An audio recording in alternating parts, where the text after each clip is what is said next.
أعوذ بالله من الشيطان الرجيم بسم الله الرحمن الرحيم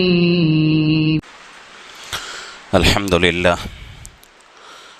لله نحمده ونستعينه ونستغفره ونؤمن به ونتوكل عليه ونعوذ بالله من شرور أنفسنا ومن سيئات أعمالنا من يهده الله فلا مضل له ومن يضلله فلا هادي له ونشهد أن لا إله إلا الله وحده لا شريك له ونشهد أن سيدنا وسندنا وحبيبنا ونبينا ومولانا محمدا عبده ورسوله وصلى الله تعالى على خير خلقه محمد وعلى آله وأصحابه أجمعين أما بعد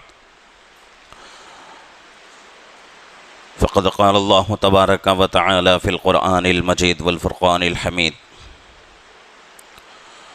فأعوذ بالله من الشيطان الرجيم بسم الله الرحمن الرحيم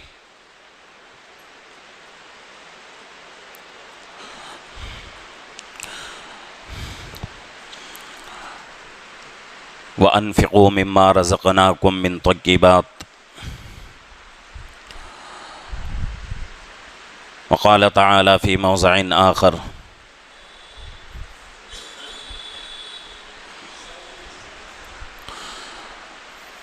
يا أيها الذين آمنوا كلوا من طيبات ما رزقناكم واشكروا لله إن كنتم إياه تعبدون صدق الله العظيم وصدق رسوله النبي الكريم ونحن على ذلك لمن الشاهدين والشاكرين والحمد لله رب العالمين.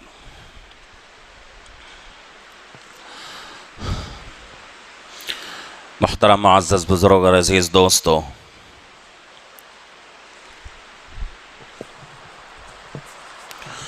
رمضان المبارک کا مہینہ چل رہا ہے۔ آج تیسرا جمعہ ہے۔ 2 جمعے مکمل ہو چکے ہیں۔ آج کا یہ جمعہ تیسرا جمعہ ہے۔ اس کے بعد ایک جمعہ آئے گا، وہ آخری جمعہ ہوگا۔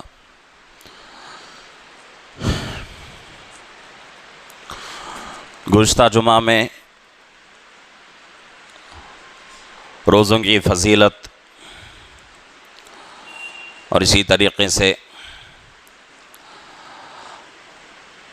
رمضان کی عبادتوں کا تذکرہ ہوا تھا۔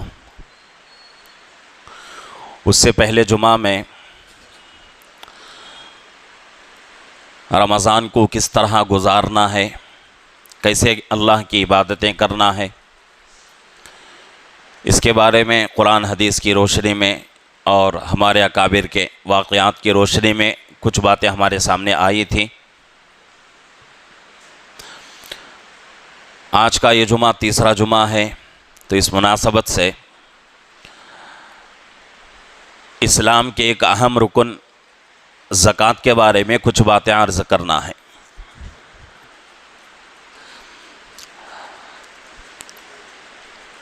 اسلام کے 5 اہم رکن ہیں۔ ان میں سے سب سے پہلا اس بات کی گواہی دینا کہ اللہ کے علاوہ کوئی معبود نہیں اور حضرت محمد صلی اللہ علیہ وسلم اللہ کے بندے اور رسول ہیں۔ جیسا کہ حدیث پاک میں بات آتی ہے، بنی الاسلام علی 5 شہادت ان لا الہ الا اللہ وان محمد رسول اللہ، یہ پہلا رکن ہے۔ اس کے بعد دوسرا وإقام الصلاۃ، نماز کی ادائیگی، اور تیسرا رکن فرمایا گیا ہے وإیتاء الزکاۃ، زکوٰۃ کا ادا کرنا، اور چوتھا رکن فرمایا گیا والحج، حج ادا کرنا، پانچواں رکن وصوم رمضان، رمضان کے مبارک مہینے کے روزے رکھنا۔ یہ 5 اسلام کے اہم رکن ہیں۔ اور بعض حدیثوں میں فرمایا گیا کہ اسلام کی 3 بنیادی چیزیں ہیں۔ سب سے پہلے ایمان، دوسرا نماز، تیسرا زکوٰۃ۔ تو زکوٰۃ کو اللہ رب العزت نے فرض فرمایا ہے۔ زکوٰۃ مالی عبادتوں میں سے ہے۔ کچھ عبادتیں بدن کی ہوتی ہیں، کچھ عبادتیں مال کی ہوتی ہیں، اور کچھ عبادتیں وہ ہیں جو مال سے بھی ادا ہوتی ہیں اور بدن سے بھی ادا ہوتی ہیں، جیسا کہ حج جیسی عبادت، اس میں انسان بدن سے بھی عبادت کرتا ہے اور مال بھی خرچ کرتا ہے۔ اب زکوٰۃ ہے، زکوٰۃ چونکہ مالی عبادت ہے، اس میں بدن کا کوئی عمل نہیں ہے، تو اس لیے اس کو مالی عبادتوں میں شمار کیا گیا ہے۔ نماز ہے، نماز صرف اور صرف بدنی عبادت ہے، بدن سے ادا کی جاتی ہے، مال کا اس میں کوئی تعلق نہیں۔ روزہ ہے، روزہ بھی بدن کی عبادت ہے، مال کا کوئی تعلق نہیں اس سے، تو اس لیے بدن کی عبادتوں میں شمار کیا گیا۔ تو عبادتیں کل دو طرح کی ہوتی ہیں، ایک بدنی عبادتیں اور ایک مالی عبادتیں، اور ان دنوں میں کچھ عبادتیں بیچ کی ہیں جو بدن سے بھی تعلق رکھتی ہیں اور مال سے بھی تعلق رکھتی ہیں۔ اب مجھے مالی عبادت اور اسلام کا ایک اہم رکن زکوٰۃ کے تعلق سے کچھ باتیں عرض کرنا ہے۔ اللہ رب العزت نے زکوٰۃ کو اس امت کے لیے فرض فرما دیا ہے۔ پوری امت کے لیے فرض نہیں ہے، بلکہ امت کے کچھ افراد کے اوپر یہ رکن، یہ عبادت فرض ہوتی ہے۔ اور اللہ نے زکوٰۃ کو کیوں فرض فرمایا؟ قرآن کہہ رہا ہے لَن يَنَالَ اللَّهَ لُحُومُهَا وَلَا دِمَاؤُهَا وَلَكِنْ يَنَالُهُ التَّقْوَى مِنْكُمْ، کہ یہ قربانی کے تعلق سے آیت شریفہ ہے، 17ویں پارے میں موجود ہے، سورہ انبیاء، سورہ حج ہے۔ اس میں اللہ فرما رہے ہیں کہ نہ ہی تمہارے جانور کا خون ہم کو پہنچتا ہے، نہ ہی تمہارے جانور کا گوشت ہم تک پہنچتا ہے، وَلَكِنْ يَنَالُهُ التَّقْوَى مِنْكُمْ، بلکہ تمہارے دلوں کا تقوی ہم تک پہنچتا ہے۔ یہ اسلام کی ایک خوبصورتی ہے کہ اسلام کبھی تو مسلمان کو بدنی عبادت کا حکم دیتا ہے، کبھی تو مسلمان کو مالی عبادت کا حکم دیتا ہے۔ اور یہ کیوں حکم دیا جا رہا ہے؟ صرف اور صرف اس کا مقصد یہ ہے کہ بندہ اللہ کی مرضی کے مطابق زندگی گزارے۔ زکوٰۃ فرض اللہ نے فرمایا ہے تو اس کا مقصد بھی وہی ہے کہ مال جس کے پاس ہے اگر وہ نصاب کو پہنچ جائے، زکوٰۃ اس پر واجب ہو جائے، تو مسلمان زکوٰۃ ادا کر کے اللہ کا محبوب بن جائے، اپنے دل کی گندگی کو پاک کر لے اور مال کی گندگی کو صاف کر لے۔ اس لیے اللہ اس کا حکم دے رہے ہیں۔ بہت سارے لوگ اس کو زبردستی سمجھتے ہیں کہ بھئی یہ کیوں زکوٰۃ فرض ہے، ٹیکس کی جیسا کہ اگر دنیاوی اعتبار سے کسی آدمی کے پاس حد سے زیادہ مال آ گیا تو حکومت اس کے اوپر ٹیکس لگاتی ہے، تو اسلام بھی ہمارے اوپر ٹیکس لگا رہا ہے۔ بالکل غلط ہے۔ اس میں کچھ سوچنے کی سمجھنے کی باتیں ہیں کہ سب سے پہلی چیز یہ ہے کہ اللہ رب العزت ہر آدمی کے اوپر زکوٰۃ فرض نہیں کر رہے ہیں، چند لوگوں کے اوپر زکوٰۃ فرض کر رہے ہیں جن کے پاس نصاب کے بقدر مال ہو۔ یہ سب سے پہلی چیز۔ اور دوسری چیز ہے اللہ کتنا حکم دے رہے ہیں زکوٰۃ نکالنے کا۔ کل مال میں سے جتنا مال آدمی کے پاس ہے، مثال کے اعتبار سے 1 لاکھ روپیے اس کے پاس ہے، تو اس 1 لاکھ روپیے میں 40% یعنی کہ 2.5%، 40واں حصہ 2.5% نکالنے کا حکم دیا جا رہا ہے۔ اب اس کا حساب کریں گے تو لاکھ روپیے میں کتنا زکوٰۃ بیٹھتی ہے؟ صرف اور صرف 2,500 روپیے، 2,500 روپیے زکوٰۃ ہو جائے گی۔ اگر کسی کے پاس 1 لاکھ روپیے ہو اور اس آدمی کو یہ کہا جائے کہ بھئی تمہارے اوپر زکوٰۃ واجب ہے، تم 2,500 روپے زکوٰۃ ادا کرو تو 1 لاکھ کے مالک کو 2,500 روپے نکال کر زکوٰۃ میں دینا کوئی مشقت کی بات نہیں ہے، کوئی تکلیف والی بات نہیں ہے۔ ہاں کوئی آدمی بہت زیادہ مال کا حریص ہو، مال کا لالچی ہو، اور اس کے دل میں مال کی محبت بے انتہا ہو، اور وہ آدمی کنجوس ہو، تو وہی آدمی لاکھ میں 2,500 دینے کو بھی پیچھے ہٹے گا۔ یہاں سوچنے کی ضرورت ہے کہ بھئی اللہ رب العزت نے کل مال میں سے 2.5% ہمارے اوپر فرض فرمایا ہے، اگر اس کا الٹا کر دیتے، یہ حکم دے دیتے کہ بھئی جتنا بھی تمہارے پاس مال ہے اس میں سے 2.5% تم اپنی ضرورت کے لیے رکھو، باقی کا پورا میرے نام پر کیا کرو، صدقہ کر دو، خرچ کر دو، تو ہم کیا کر سکتے تھے؟ اللہ نے ہمارے لیے سہولتیں پیدا فرمائی ہیں۔ اور یہ زکوٰۃ بھی، اس میں اور ایک خوبصورتی یہ دی گئی ہے کہ امت محمدیہ صلی اللہ علیہ وسلم سے پہلے لوگوں کے پر بھی زکوٰۃ فرض تھا، لیکن وہاں طریقہ الگ تھا۔ زکوٰۃ فرض ہے، لوگ زکوٰۃ نکالتے تھے، زکوٰۃ کا مال نکال کر ایک میدان میں رکھ دیتے تھے، اور اللہ کی طرف سے آسمان سے ایک آگ آتی تھی اور اس مال کو جلا دیتی تھی، تو لوگ سمجھ جاتے تھے کہ بھئی میرا مال اللہ نے قبول کر لیا۔ اور جس کا مال جلتا نہیں تھا اس کی علامت یہ تھی کہ اللہ نے اس کے مال کو پسند نہیں کیا۔ یہ بھی اللہ کا شکر ہے ہمارے اوپر کہ اللہ رب العزت نے اس امت کے مالداروں سے زکوٰۃ کا مال لے کر اسی امت کے غریبوں کو دے رہے ہیں، اسی امت کے فقیر مسکینوں کو دے رہے ہیں۔ ہمارا مال آگ آ کر جلا نہیں رہی ہے، بلکہ ہمارے مال سے غریب کی ضرورتیں پوری ہو رہی ہیں، مسکین کی ضرورتیں پوری ہو رہی ہیں، مدارس چل رہے ہیں، محتاجوں کی ضرورتیں پوری ہو رہی ہیں۔ یہ اللہ کا بہت بڑا احسان ہے اس امت کے اوپر۔ تو زکوٰۃ اسلام کے ارکان میں سے ایک اہم رکن ہے۔ زکوٰۃ اگر کوئی آدمی امانت داری سے ادا کرتا ہے تو اللہ رب العزت اس کے مال میں برکت بھی دیں گے۔ اگر کوئی آدمی امانت داری سے ادا نہیں کرتا، خیانت کرتا ہے یا سرے سے ادا نہیں کرتا، تو اللہ کی طرف سے اس کی زندگی میں مصیبتیں آئیں گی، پریشانیاں آئیں گی، اور بڑی بڑی مصیبتوں میں اللہ پھنسا دیں گے۔ تو زکوٰۃ کا دنیا کا ایک سب سے بڑا فائدہ، 2 فائدے ہیں دنیا کے۔ ایک فائدہ یہ ہے کہ ہمارے مال میں برکت ہو جائے گی، دوسرا یہ ہے کہ ہمارے مال کی اور جان کی حفاظت ہو جائے گی۔ یہ دنیا کے فائدے ہیں۔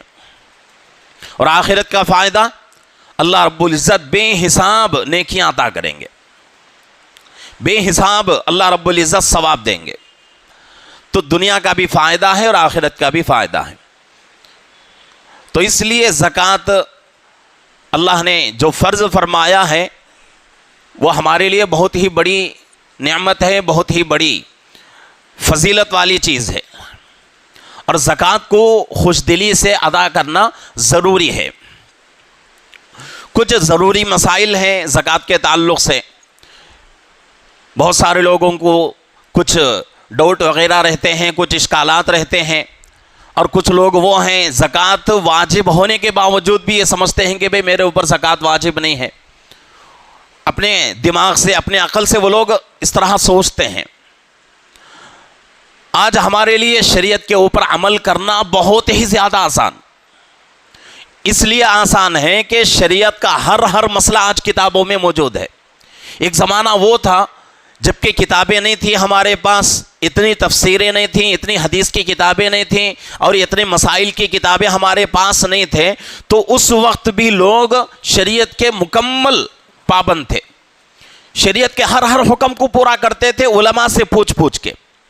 اور آج اتنی ساری سہولتیں ہیں کہ کتابیں بہت زیادہ ہیں ہمارے پاس، تفسیریں ہیں، حدیث کی کتابیں ہیں، فقہ کی کتابیں، مسائل ہمارے پاس ہیں، اور ہر چیز کا جواب کتاب کی شکل میں ہمارے پاس ایک بہت بڑا خزانہ علم کا موجود ہے۔ تو ایسے میں اگر ہم شریعت کے مطابق عمل نہ کریں تو یہ ہمارے لیے بڑی بدنصیبی کی بات ہے، بڑی محرومی کی بات ہے۔ تو اس لیے کچھ مسائل سمجھنا ضروری ہے. بنیادی مسئلہ یہ ہے کہ زکوٰۃ واجب ہونے کے لیے ایک آدمی میں 5 خصوصیتیں ہونا ضروری ہیں. ایک آدمی کے اندر 5 خصوصیتیں ہونا ضروری ہیں. سب سے پہلی خصوصیت یہ ہے کہ بھئی وہ آدمی مسلمان ہو. کافر کے اوپر زکوٰۃ واجب نہیں، مسلمان کے اوپر ہی زکوٰۃ واجب. مسلمان ہونا ضروری. دوسری فضیلت، دوسری خصوصیت کیا ہے کہ وہ مسلمان بالغ ہو، بالغ ہو جائے. نابالغ کے پاس اگر کروڑوں کا مال ہو تب بھی اس پر زکوٰۃ واجب نہیں. یہ بھی اسلام کی ایک بڑی خوبصورت یہ ہے کہ اللہ رب العزت نے اس آدمی کے اوپر زکوٰۃ فرض فرمایا ہے جو آدمی شریعت کا مکلف، یعنی کہ جس عمر میں جا کر اس کے اوپر نماز فرض ہوتی ہے، روزہ فرض ہوتا ہے، اسی عمر میں اللہ رب العزت نے زکوٰۃ کو فرض فرمایا.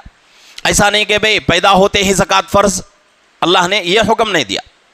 تو یہ دوسری خصوصیت ہے کہ مسلمان بھی ہو اور اس کے ساتھ ساتھ کیا ہو، بالغ بھی ہو. اب تیسری خصوصیت یہ ہے کہ وہ آدمی عقل مند ہو. دیوانہ ہو گیا، پاگل ہو گیا تو اس آدمی کے مال پر زکوٰۃ واجب نہیں. یہ بھی ایک بہت بڑی خوبصورت یہ ہے اسلام کی کہ اللہ رب العزت نے عقل مند انسان کے اوپر ہی زکوٰۃ کو فرض فرمایا. اگر اللہ یہ حکم لگا دیتے کہ بھئی تمام مسلمانوں پر زکوٰۃ فرض ہے، چاہے وہ بچہ ہو، بوڑھا ہو، چاہے وہ مسلمان ہو یا پھر عقل مند ہو یا دیوانہ پاگل ہو، ایسا بھی حکم لگا سکتے تھے، لیکن اللہ نے یہ حکم نہیں لگایا. اس کی بہت ساری حکمتیں ہیں. تو 3 چیزیں ہو گئیں، مسلمان ہونا، اس کے ساتھ ساتھ بالغ ہونا، اس کے تیسری چیز کیا ہے، عقل مند ہونا.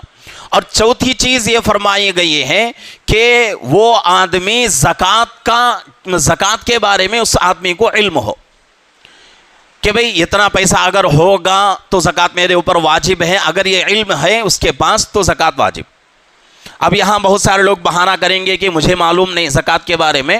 ایسے بہانے نہیں چلیں گے. معلوم ہونے کا مطلب کیا ہے، ہر مسئلہ معلوم ہونا نہیں. زکوٰۃ کا ہر مسئلہ معلوم ہونا نہیں. اگر یہ حکم لگائیں گے تو دنیا میں 90% لوگ زکوٰۃ کو چھوڑ دیں گے. تو زکوٰۃ اللہ کی عبادت ہے اور اللہ کا حکم ہے. اس کا علم کسی کو اگر ہو تو اس کے اوپر زکوٰۃ واجب. اور اسی طریقے سے آزاد ہونا، یعنی کہ غلام کے اوپر، باندی کے اوپر بھی زکوٰۃ واجب نہیں ہے. تو یہ 5 چیزیں ہیں، یہ 5 خصوصیتیں جس آدمی پہ پائی جائیں وہ آدمی پر زکوٰۃ واجب ہوتی ہے. یہ تو 5 چیزیں ہو گئیں. اب اس کے آگے 5 چیزیں فرمائی جا رہی ہیں کہ زکوٰۃ واجب ہونے کے شرائط، وہ بھی 5 ہیں. پہلی چیز، آدمی نصاب کے بقدر مال کا مالک ہو. یعنی کہ شریعت میں کیا فرمایا گیا، 7.5 تولہ سونا، یا پھر یہ الگ پارٹ ہے. ایسا نہیں سمجھنا چاہیے کہ بھئی 7.5 تولہ سونا اور اسی طریقے سے 50 پر 2.5 تولہ چاندی، دونوں کو ملانا نہیں ہے. دونوں الگ الگ چیزیں ہیں. اسی میں بہت لوگ گڑبڑ کرتے ہیں. کیا سوچتے ہیں میرے پاس تو 7.5 تولہ سونا نہیں ہے، میرے پر کیسے زکوٰۃ واجب ہوگی. اسی بات کے اوپر بہت سارے لوگ دھوکہ کھا جاتے ہیں. اللہ کے نبی صلی اللہ علیہ وسلم نے صرف سونے کا حکم نہیں دیا بلکہ چاندی کا بھی حکم دیا ہے. چاندی کے بارے میں فرمایا ہے کہ 50 پر 2.5 تولے چاندی اگر کسی کے پاس ہے تو اس کے اوپر زکوٰۃ واجب.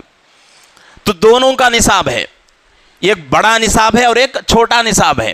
اگر کسی کے پاس اتنا سونا ہے تو سونے کا حساب کر لے، اگر اتنا سونا نہیں ہے تو چاندی کا حساب کر لے. یہ اصل حکمت ہے دونوں کو بیان کرنے کا. اسی طریقے سے دوسری شرط کیا ہے کہ ملکیت تام ہو. یعنی کہ کسی آدمی کے ہینڈ ورک میں کوئی زمین آئی، مثال کے اعتبار سے کوئی زمین آدمی نے خرید لیا. اب یہاں کیا ہے، رول کیا ہوتا ہے، قانون کیا ہوتا ہے، زمین لینے کے بعد پہلے اس کو کیا کرنا پڑے گا، 1/4 پیسہ ادا کرنا پڑے گا. ادا کر کے ایک اگریمنٹ ہوتا ہے دونوں میں اتنے دن کے لیے کہ بھئی اتنے دن میں اگر تم پورے پیسے ادا کرو گے تو زمین تمہارے نام سے کیا کر دی جائے گی؟ رجسٹر کر دی جائے گی.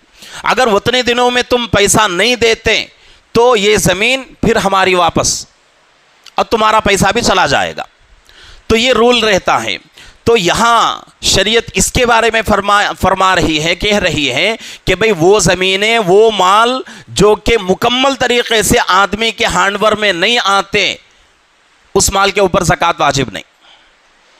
اگر شریعت یہ کہہ دیتی کہ بھئی ان مالوں پر بھی زکوٰۃ واجب ہے تو ہم کیا بگاڑ سکتے تھے؟ ہمارا کچھ بس نہیں چل سکتا. لیکن اللہ کا احسان ہے، شریعت کا ہمارے اوپر بہت بڑا احسان ہے کہ شریعت نے حکم لگا دیا کہ ملکیت تام ہونا ضروری ہے، بلکہ یعنی کہ اس چیز کا آدمی 100% مالک بن جائے، ویسے مال کے اوپر زکوٰۃ واجب ہوتی ہے. اور تیسری چیز، نصاب ضرورت اصلی سے زائد ہو. یعنی جو پیسہ اس کے پاس ہے، جو مال اس کے پاس ہے، وہ ضرورت اصلیہ سے. ضرورت اصلیہ میں کیا چیزیں ہیں؟ کھانا پینا ہے، پہننے کے کپڑے ہیں، اور ضرورت کے لیے گاڑی ہے. یہ چیزیں ضرورت اصلیہ میں آتی ہیں.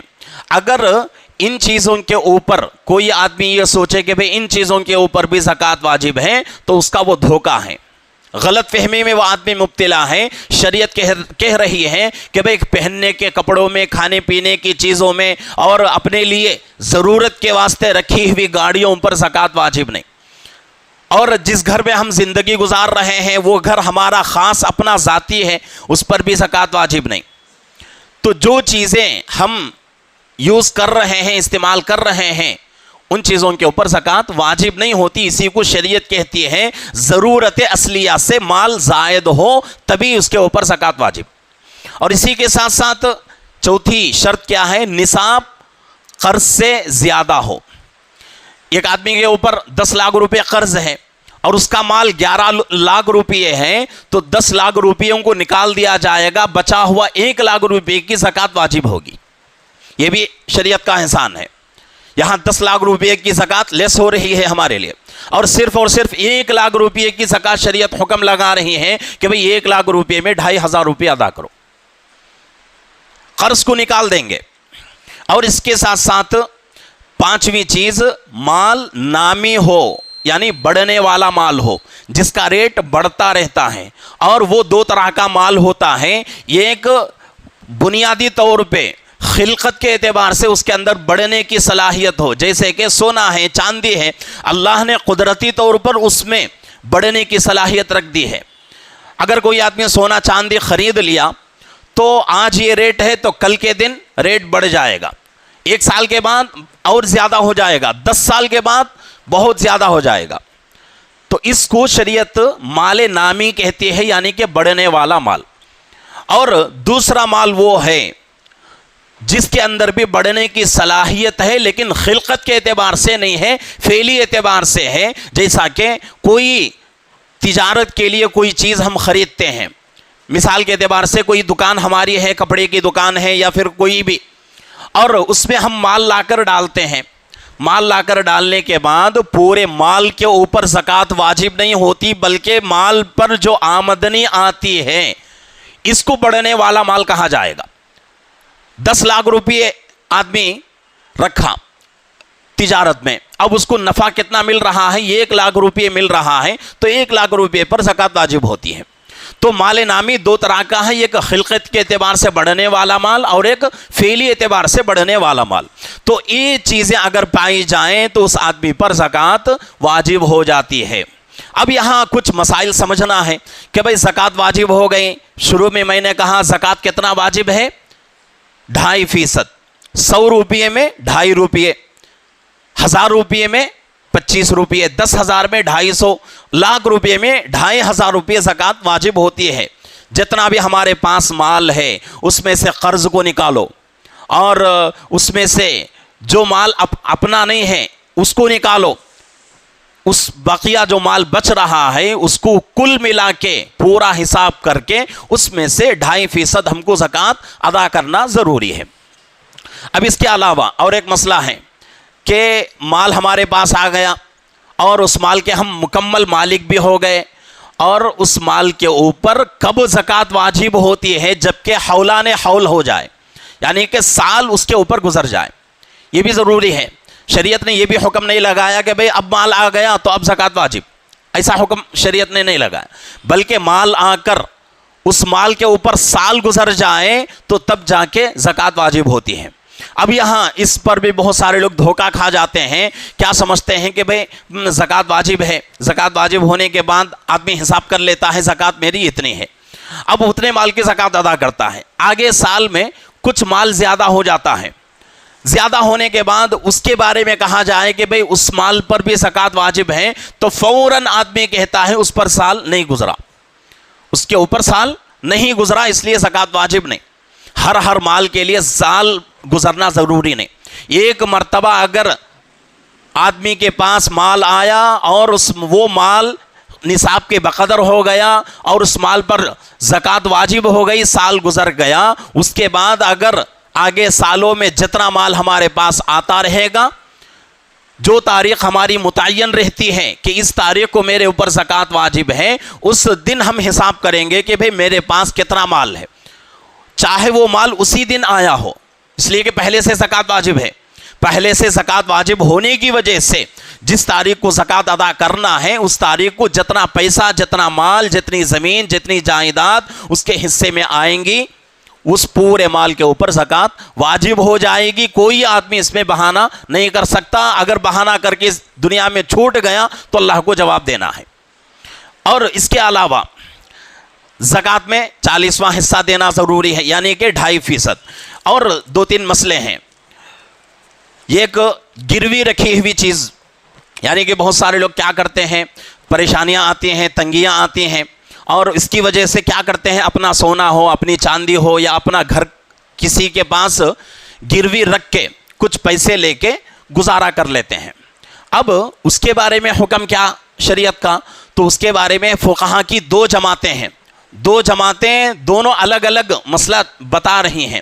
ایک جماعت کہہ رہی ہے کہ بھئی اگر گروی رکھ دیا تو اس کے اوپر زکوٰۃ واجب نہیں، لیکن دوسری جماعت کہتی ہے کہ بھئی مسئلہ ایسا نہیں ہے، بلکہ مسئلہ یہ ہے کہ گروی آپ نے رکھا ہے اور گروی رکھ کے جو پیسہ آپ نے لے لیا، اس پیسے کو نکال کے بچا ہوئے پیسے کے اوپر زکوٰۃ واجب. مثال کے اعتبار سے ہمارے پاس سونا ہے یا گھر ہے، کوئی بھی ہے جس کی قیمت 5 سے 10 لاکھ مثال کے اعتبار سے، اور ہم نے وہ مال کسی کے پاس رکھ کر 10 لاکھ کا مال تھا، ہم نے 5 لاکھ روپئے 4 لاکھ روپئے پیسے لیے. پیسے لینے کے بعد زکوٰۃ ہمارے اوپر سال مکمل ہونے پر زکوٰۃ واجب ہوئی، تو اس 10 لاکھ کے مال میں سے 5 لاکھ ہم نے لون کے اعتبار سے ہو یا پھر قرض کے اعتبار سے ہو لیا ہے، تو اس کو نکال کر باقی 5 لاکھ پر زکوٰۃ واجب ہے، ضرور دینا پڑے گا. بینک میں رکھا ہے تب بھی حساب لگا کر دینا ہے، کسی دوسرے آدمی کے پاس ہے تب بھی حساب لگا کے دینا پڑے گا. اس میں بہانے نہیں چلیں گے. ابھی میں نے کہا کہ دنیا میں چھوٹ جائیں گے، لیکن آخرت میں اللہ کو جواب دینا ہے. اور اس کے ساتھ ساتھ حج کے لیے کوئی آدمی یا عمرے کے لیے پیسہ جمع کر کے رکھتا ہے، اسی وقت اس کے اوپر اس کا سال مکمل ہو جاتا ہے زکوٰۃ کا، تو ان پیسوں کے اوپر بھی زکوٰۃ واجب. اور یہاں تک مسئلہ ہے کہ اگر کوئی آدمی حج میں جانے کے لیے پیسہ حج کمیٹی میں جمع کر دیا، جمع کرنے کے بعد سال اس کا مکمل ہوا، تو فقہا فرماتے ہیں کہ وہ جو پیسہ جمع کر دیا ہے اس میں سے فلائٹ کا آنے جانے کا خرچ اور معلم کا خرچ، یعنی جو آدمی حج کے لیے بلا کر لے کے جا رہا ہے اس کا خرچ اور وہاں کھانے پینے کا خرچ، اس کے علاوہ سعودی ریال کے اعتبار سے جو پیسے ہم کو واپس ملیں گے ان پیسوں پر بھی زکوٰۃ واجب ہو جائے گی. اسی طریقے سے کوئی آدمی کسی کمپنی سے ڈیل کر کے شیئرز خرید لیتا ہے، خریدنے کے بعد ان شیئرز پر بھی زکوٰۃ واجب ہوگی، لیکن اس کا حساب کیا ہے؟ جتنا پیسہ ہم نے رکھا ہے، جو پیسہ رکھ کے ہم نے شیئرز خریدا ہے، اس پر زکوٰۃ واجب نہیں، بلکہ بیچتے وقت جتنا پیسہ ہم کو ملے گا اس کے حساب سے اس پر زکوٰۃ واجب. جیسا کہ سونا ہے کہ ہم نے ایک زمانے میں 1 تولہ سونا 7,000 10,000 میں خریدا، اب اگر اس کو بیچنا چاہیں گے تو قیمت کتنی ہے؟ آج 70,000 کے قریب ہے. تو اگر آدمی یہ سوچے کہ بھئی میں نے 6-7 ہزار میں 10,000 میں خریدا ہے تو اسی طریقے سے میں زکوٰۃ ادا کروں گا، تو شریعت اس کو منظور نہیں کرے گی، قبول نہیں کرے گی، بلکہ اب بیچنے کے وقت میں جتنا پیسہ ہم کو مل رہا ہے اس پیسے پر زکوٰۃ واجب ہوگی، اور اس کا پورا حساب کر کے زکوٰۃ ادا کرنا آدمی پر ضروری ہے، ضروری نہیں بلکہ فرض ہے۔